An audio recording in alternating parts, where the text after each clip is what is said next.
Good evening, everyone. We are now back in our live, and this is our Friday session, Low Carb Usapan, of course, with Coach Linin Hu, and we will be Hello. talking about low carb fitness, muscle building, fitness for 40s and above, and mga konting chikahan, no? And Mhm. this episode tonight is going to be a special episode kasi we have special guest. Nagkaroon Yeah. na tayo ng guesting with them last time, 'di ba, Coach Nins? Yes, and actually marami na-inspire sa kanila. That's why we have them another Yeah. time tonight, right? Actually matagal na 'yun, no? Ilang months na 'yun. But again, we are back we are back with them. Kasi the past months, masyadong maraming nag-i-inquire, masyadong maraming nagkaroon ng muscle loss Yeah. and nung early days, no? Nung early days. Actually sila yung una. Isa sila sa mga unang nasa fitness industry, nasa fitness nag-gym na sila eh. Halos magkasabay Mhm. kayo Coach Nins, no? Correct. But before I even started my fitness journey, mas sila yung nauna, no? Mhm. So they would like to help us help more adults, help more 40s and above na magkaroon ng muscle building, magkaroon ng longevity and a better health, no? Mhm. So if you're watching this right now in YouTube, in our Facebook page, kindly share this so that we can help more people. All right? Itag Right. niyo rin yung mga friends nyo. Mga friends yung mga ating mga kamarites, ang ating mga kaibigan dyan, no? So that they will also learn from our special guest. So wag na nating patagalin. Let's welcome Coach Gabriel and Coach Shem. Mhm. Nawala si Coach Shem. Good evening, Coach. Okay. Good Yeah. evening, Gab. guys. Magandang What's gabi up? sa mga nagsusubaybay sa live po ni Coach Dan at ni Coach Lininho. There Thanks you for have it. for having me tonight. So, yes, matagal na last few months na ata na Mhm. nag-join kami sa live nyo. Right. Yeah. Right. Yeah. So Exactly. it's been Yung mga coaches natin actually, no, sila to yung legit na batak. If you look at them personally, yung body composition nila, you would see na nag-gym sila talaga at first glance. So, great to see you, Coach Shem, at saka Coach Gib, Coach Dan and I.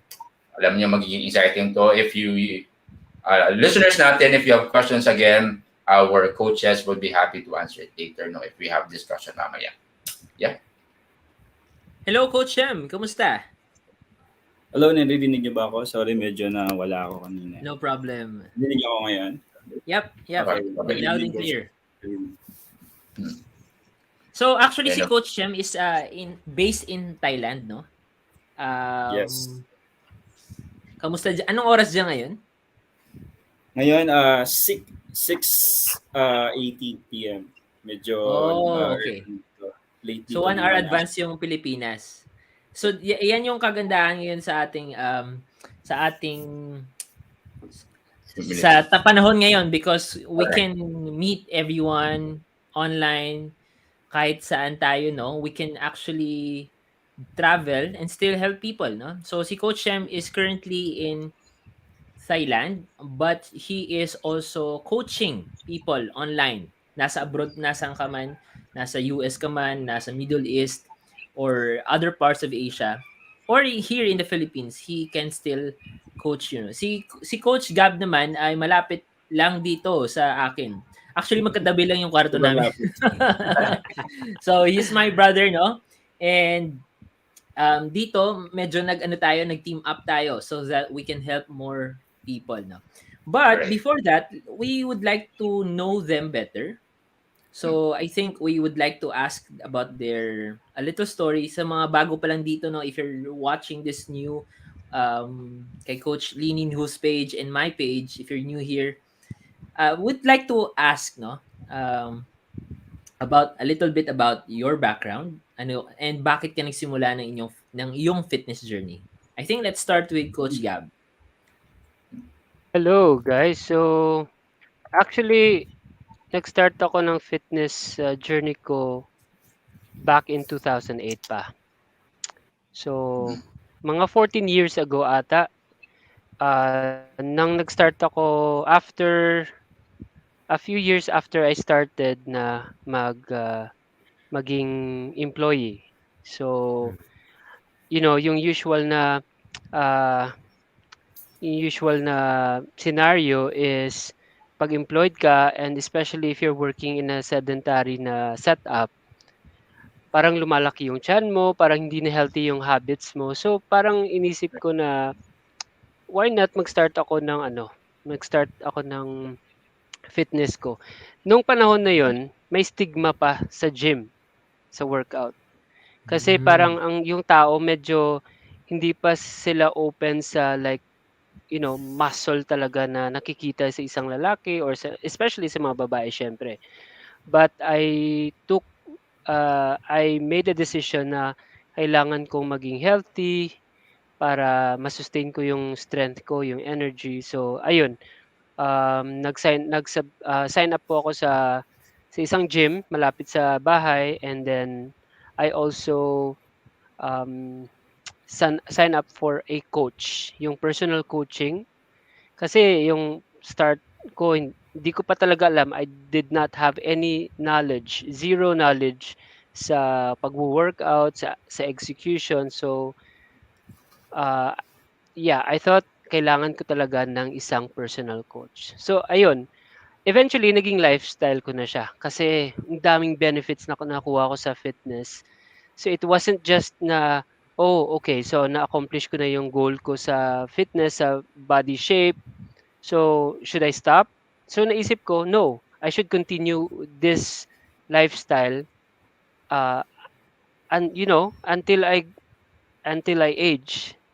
Kasi based na rin sa nabasa ko, of course, sa research, mas nadidelay yung aging mo pag active yung lifestyle mo. So, ayun,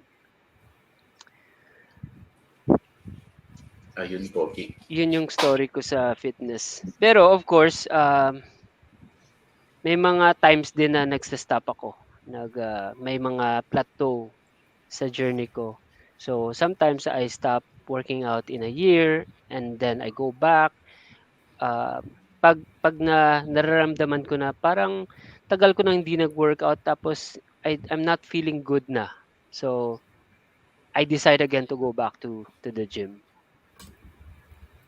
Nice, no?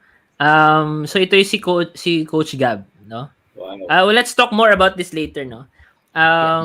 Coach Shem. Okay, so good evening guys.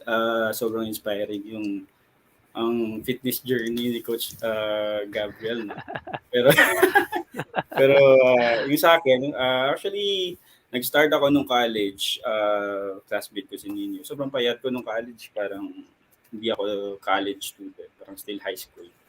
So sabi ko, "Uy, workout tayo," sabi ni Coach Nino. So sabi ko, "Sige, try natin."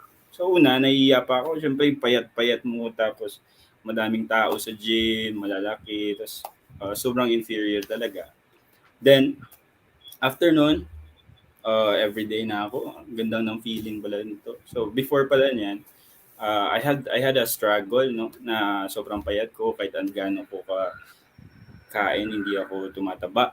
So, that was a big step talaga in my life, no, when Coach Nin invited me in the gym. And after that, everyday na ako. Nalulungkot ako pag hindi ako nakaka-workout everyday. Dati yung inspiration ko yung uniform namin sa Lasal. Dati ano yan, sobrang malaki sa akin. So, Parang hanger. yung ko, ginaganyan-ganyan ko, parang maliit pa. Kailangan na fit talaga. So, until then, I fell in love sa workout. I went to the gym. We went to the gym together with Coach Nino.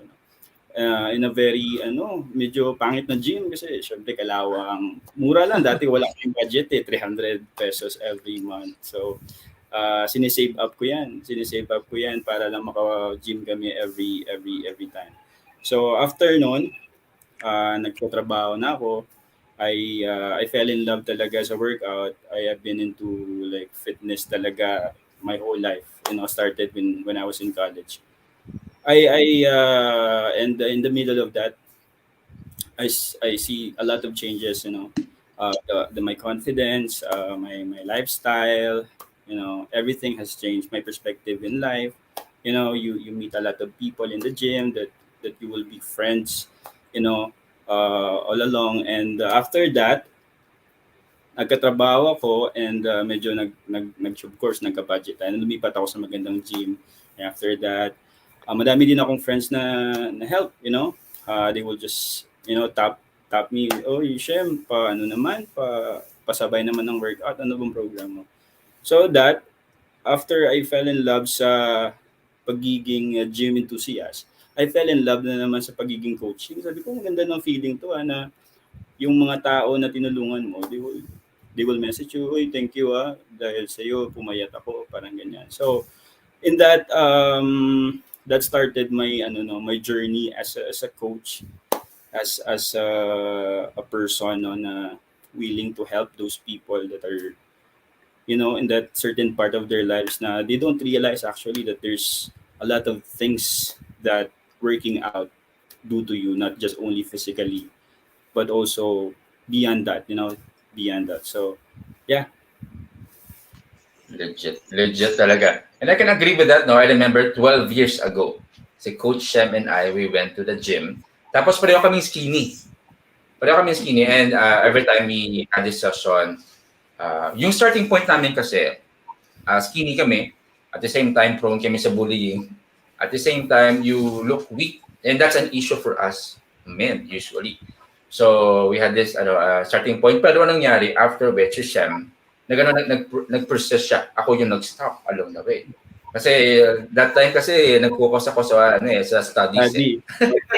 Ako kasi hindi nagsa-study. So, Parang hindi Naalala ko ata, dati parang may yung mali sino. ata doon. naalala ko dati coach din, no, aga pa ko niyan gigising tapos matutulog ako niyan sa school dahil maaga ako nagising nag-workout ako. Parang yung priority ko talaga yung workout. So medyo wag tularan yung time na yun kasi medyo napaliwaran tayo.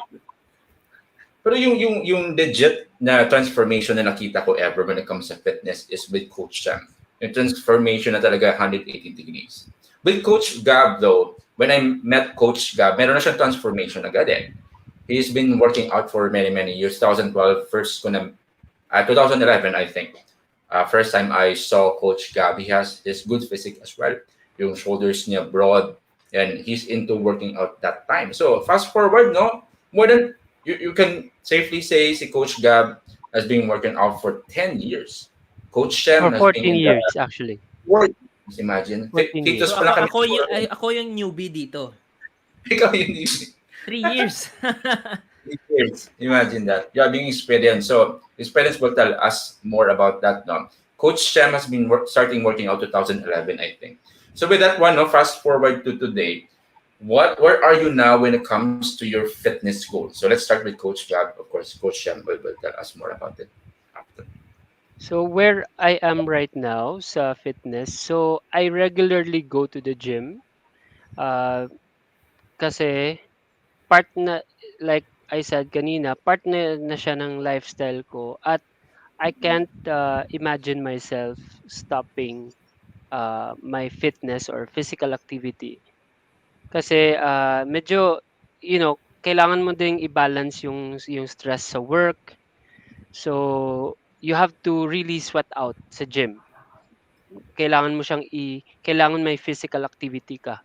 Kasi yung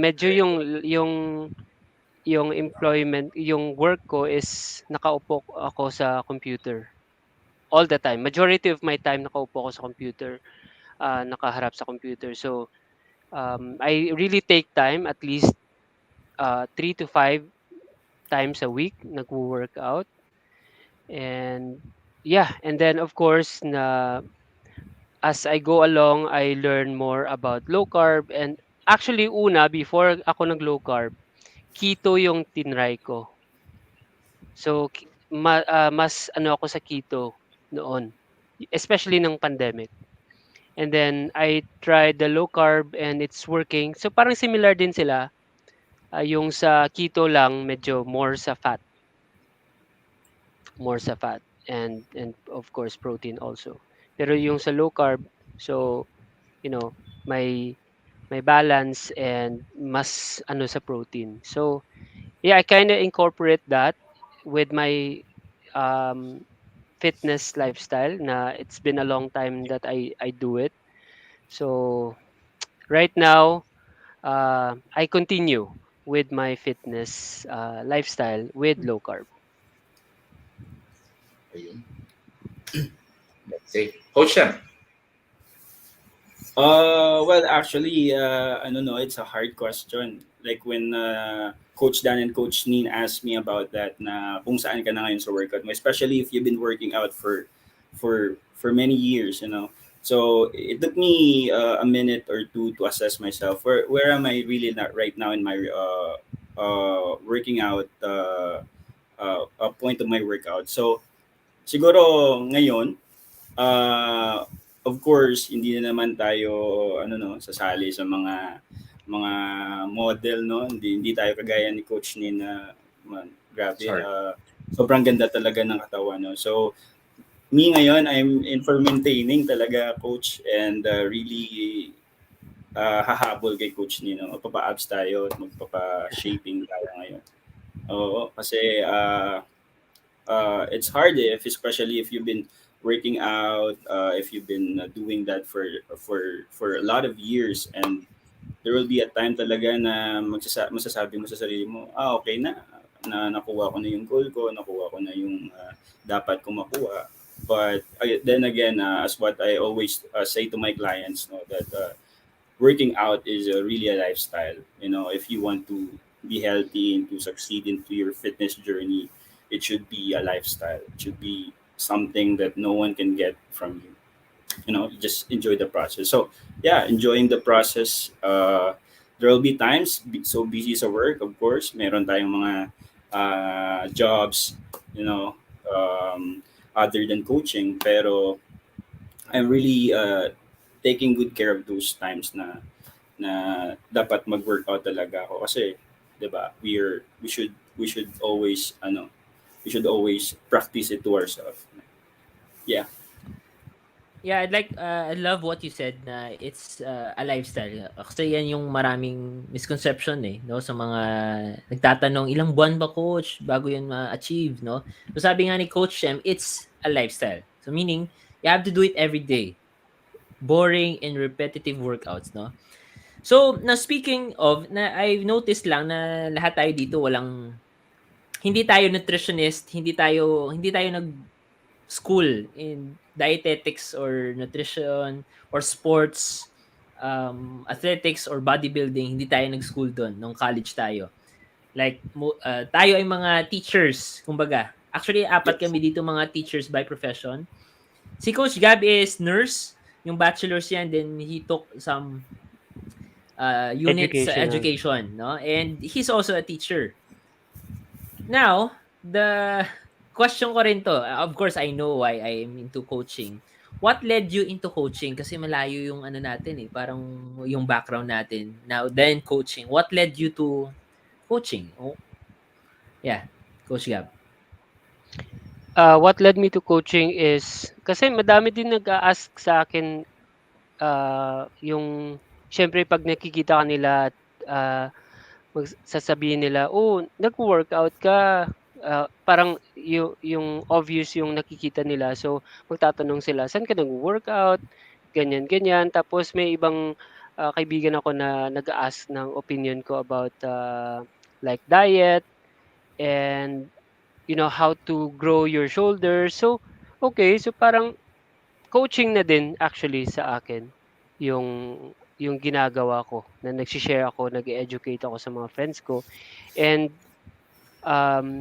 joining this team, it's going to be a wider audience. It's going to be a wider community. So you're talking directly to the community na naglo-low carb na at um, who wants to transition to low carb with fitness.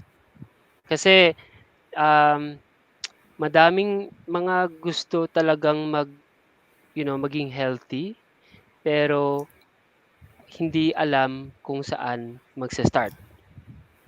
So parang I find a an opportunity to help by educating. Kasi I've been working out for a long time and I've tried many diet uh, diet fads as well. So why not, join this coaching team? Yep. Yes, nice. Coach Shem, what led you to coaching? Well, what led me to coaching? Of course, no. I would lie if I would say na it's because of. Also, of course, I like to share, but the one who really inspired me to really be into coaching is, of course, Coach Dan and Coach Nino, no, Coach Gab. So actually, they are the ones who really showed us. Actually, they did not push us. Na okay, you coach, you welcome to a coach or mag-coach kayo. Pero by just, showing us that there is happiness in coaching, there is happiness in sharing, especially, we are teachers, so it's natural sa atin na to share, to teach. Pero when it comes to fitness kasi, it's very um, a very fantastic topic. It's like discussing um, when you have that favorite subject of yours, like for example, I like values, or I like Filipino. So every time that I teach fitness or I listen to fitness, there's enthusiasm that goes into me and goes out into me every time I share. So I would guess it's the happiness of sharing. And once kasi na you've experienced that thing, you experience how it is good to really be active in your life. With all the problems that you have, you always go through it, of course, by the help of God, and of course by fitness. It's a very wonderful gift for us to be fit. And yeah, and yeah, I like sharing. I like sharing ideas. Yeah. Started with my friends, and well, to my clients and future clients now.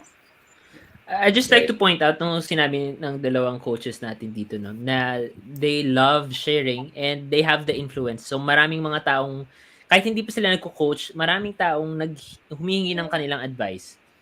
So I think that's I can relate to that kasi before I really went into serious coaching. Ang dami ding nagtatanong sa akin, "Ba, paano ba 'to? Paano ba 'yan? Paano ba yung gawin yung low carb? Paano ba?" So, in order to help more people, I really step into coaching, and I think that that's what's happening to Coach Gab and Coach Shem right now, no? That they have the influence, and hindi mo kailangan na talagang grabe yung mga background mo, no, to help people. It's just naturally flowing to you, no? So if you're someone na marami kang nagpo-post ka ng mga pagkain mo, ng mga exercises mo, ikaw nanonood right now, you are actually coaching, you are actually Yes, influencing and exactly. helping people, no? So patuloy mo lang 'yan. Mm. Totally Yes. agree with that. No? Coaching is influence. The same thing with leadership. And I like no na if I were to recall yung life ni Coach Shem at saka Coach Gib, if meron silang referral fee sa mga friends nila na na-invite sa gym, siguro milyonaryo na silang yun. Kasi marami silang tao na influence to work out eh. So I think that's the beauty of teaching in a way that you are helping them to be healthy. That's why I meant na natuwa ako na mention ni Coach Gab at saka Coach Shem yung happiness in sharing, no? Happiness in coaching, fulfilling more than monetary reward. And of course, you have the heart to serve. And speaking of the heart to serve, who do you want to serve? So, of course, there are many, many kinds of people, age bracket, gender. So, for you, Coach Gab at saka Coach Shem, who are the people you want to serve specifically? Let's start Coach with Coach Shem? Gib. Sige. So sa akin, yung yung age bracket na sabihin natin yung yung nangangailangan talaga ng support.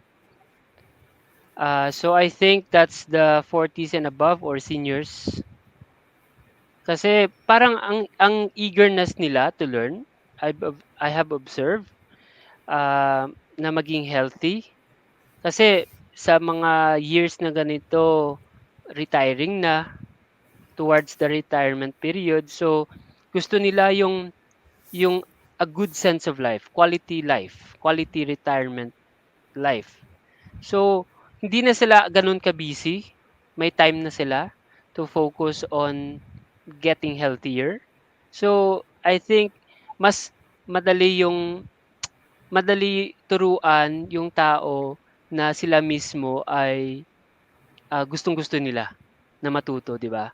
Kaysa sa mga medyo ano pa, medyo hindi pa sila into fitness, marami pa silang mga ah, at sa mga taong na busy pa, hindi pa sila maka-find ng time kahit kahit marami silang pera, pero busy din sila. So sa mga retiring natin ng mga kaibigan, may time na sila at gustong-gusto nila. So mas masaya na turuan ang mga ganitong mga sa sa ganitong age bracket.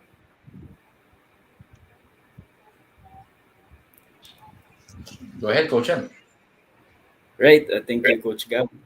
Uh, Well, that's a very good question, Coach Nina. So, actually, it took me a long time to really know kung ano talaga yung turuan ko na age bracket. Siyempre, of course, when you look at 40s and above, you would say na baka ang hirap turuan, wala masyadong background sa working out, very sensitive. But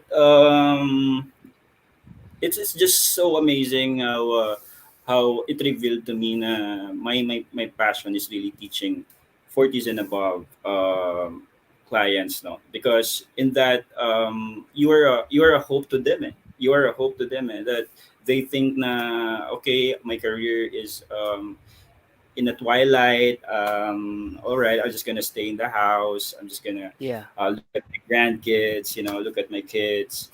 But it's a very fulfilling feeling that you would really you will show them the beauty of fitness. That there's something more. that There's it's never something too late. more beyond careers, beyond everything. They will be active in their lives. Of course, I would relate that to my personal experience also. No, my mom is a survival of breast cancer. So she Hmm. would always say na sobrang weak ko na, sobrang ano ko na, ilang beses na ako naoperahan. And I would always tell her that it's never too late. You need to work out. We need to do it one step at a time. Just enjoy the process. And I'm happy that sometimes she's gonna send me a picture, na she's working out together with my father, even though they're just like walking together in our place. So in that, I would really choose to teach those 40s and above people. Ah, Coach Shem, speaking of 40s and above, adults, ano yung mga common misconception with regards to muscle building sa kanilang age group? Yes. The common misconception is hindi na sila makaka-build ng muscle. That's Correct. the common misconception. Na matanda na sila, mahirap na mag-build ng muscle, na yung muscle is for younger people lang, is for like people na strong pa. Pero hindi. We have a lot of clients now that they build their muscle with that kind of age. No, it's just persistent. So maybe that's the common myth that we have, na hindi na sila makaka-build ng muscle. And the common myth also is their body is sensitive and fragile for working out. I believe that's one of the myth, no. I Mhm. believe that working out doesn't, uh, kukuha ka agad ng pinakamalaking dumbbells. It's first walang dumbbells, and after dyan maliit, then after then kung okay na nag-adjust na yung katawan mo, that's the time now we go to another level. So that's the common myth actually that we have for 40s and above clients. Siguro I'll change no the question to Coach Gab. Ano yung mga benefits? Kasi sabi nga ni I think that's really common na common misconception na hindi makakabuild yung mga 40s and above. Kay Coach Gab, ano yung benefits pag nag-start ka to work out even if you're in your adult years? Mm. So, i-relate ko na lang sa mga misconception na sinabi ni Coach Shem na yung benefits actually na makukuha mo sa fitness kahit na ano ka na like 40s and above ka na, it's actually never too late. Still, it's not really the age, Yes. kasi the more reason na magwo-workout tayo, that we need physical activity, that we need to do strength training, because as we age, yung muscle natin nag-degenerate na if we don't work it Yes. out, if we are not going to stretch it. So, mas nagiging weak tayo. So, the more reason na kailangan nating mag-workout as we Yeah. age. So, it's a misconception na weak na ako, hindi na ako makabibuild ng muscle. It's not really. So, the only reason na nagwi-weaken yung muscle natin is we don't feed it with a quality protein, and we don't exercise. That's the only reason. It's not really aging per Yeah. se. It's more of we're not working it out, the muscle. So ano pa yung ibang benefits? Longevity. So if we are talking about longevity, it's not just na long life. Hindi lang tatagal yung buhay mo, but quality life. Yeah. Kasi pwede din tayong we can talk about longevity but you're suffering for a long time, 'di ba? Yeah. Right? You're 70 years old, you're 80 years old, you've reached 90 years old, but the quality of life from 60 to your 90 years, hindi na siya maganda. So it's useless. So why not spend your retiring years na healthy ka pa? You feel healthy, may vitality pa, you have strength, you've gained strength. Kasi the only thing that you will gain strength is you build your muscle. And if you have Mm. healthy muscle, you will age gracefully. You will enjoy your senior years. So yun yung I think yung benefits talaga. Mm. Yeah. Yeah. Quality life, ang ganda ng quality life, no? Quality life. Of course, no, if you look at the seniors kunwari, and of course the adults, they would say na I have this activity about walking and even gardening or maybe running. It's enough for me. So you mentioned Coach Gabe about the triggering the muscle, no, for it to grow. Of course, I know si Coach Shem has a very active lifestyle. Then is going into ano din, meron siyang passion for basketball. I think for others would say it would be enough for them to be active, right? Coach Gibb as well is also a fun, maybe passionate then with table tennis. So some people would say that would be enough. So what do you think is the reason why you do an extra mile for working out, given that you have extra itinerary, with your sports, kung you can settle with that. So what's the extra kick or benefit why suffer working out? Yeah, Sige, ako Coach Gibb. mauuna. So, yung mga like extracurricular activities like table tennis, playing basketball, they are good because of course you're moving. Pero iba yung ano yung benefit ng strength training or weight training. Kasi it's really putting your muscle into a state of like stretch. It tears down the muscle, and when it tears down the muscle, nag-grow siya. So you can't grow the muscle if you're not tearing it. So kailangan talaga strength training. So maganda din na i-incorporate mo siya yung strength training sa ibang activities para hindi ka naman mabobore, Yeah. para may dynamic din yung physical activity mo, pero put emphasis or importance more on strength training.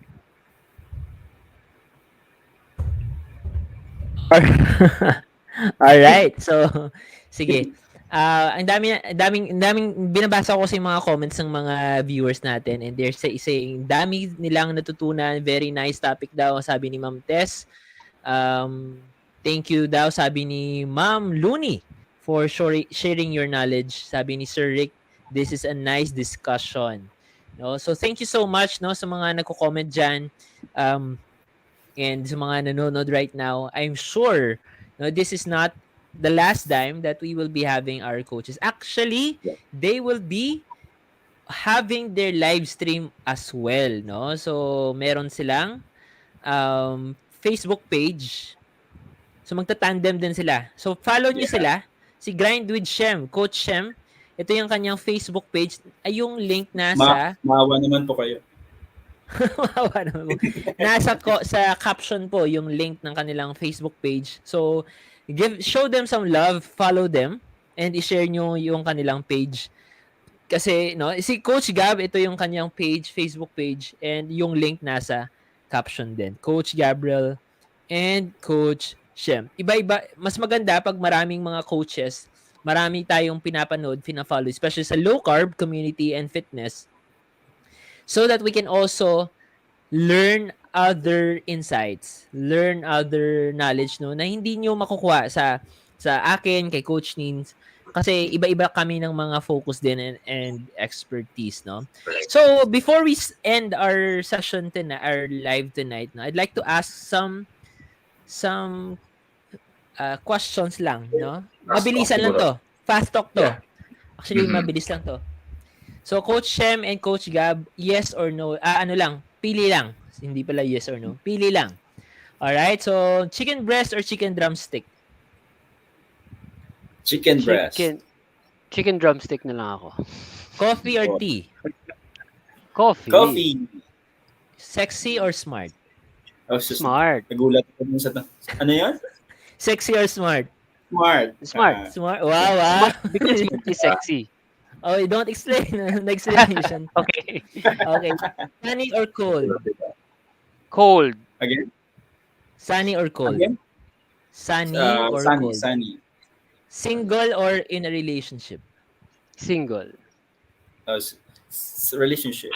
Oh, Of course. parang Psyche, nandiyan ka ba? Parang mag-aaway Thank mamaya. you so much for your time, Coach Gab and Coach Shem. No? For sure, we will be having more of this. And follow nyo sila sa page nila, so because meron din silang mga live. No? I hope kayo na lang mag-announce kung kailan yung live nyo sa Yes. inyong pages, Coach Gab. And maybe next week. Hopefully next Maybe week. next year. Next year. Yeah. Next week. Sorry, next week. Go. Next year. Yeah, siguro last message na lang for our viewers, no? Coach Gab and Coach Shem.